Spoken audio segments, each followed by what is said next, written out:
Hi friends! Thanks for tuning in.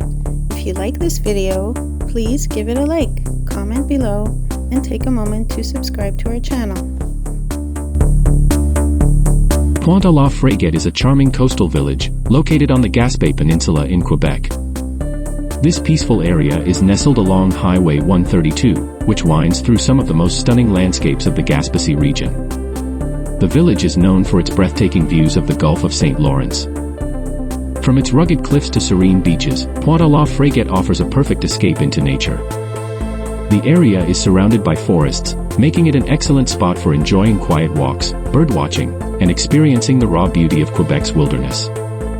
Like many coastal communities in the Gaspé Peninsula, fishing has long been a part of its culture and economy. The nearby lighthouses, such as the iconic Cap de Rosiers Lighthouse, are reminders of the area's nautical heritage. Thank you very much. Visitors love the tranquility of this area, making it an ideal spot to pause and reflect, especially with the calming sounds of the waves against the shore. Whether you're here for the views, the history, or simply to breathe in the fresh ocean air, Pointe-à-la-Frégate is a true hidden gem.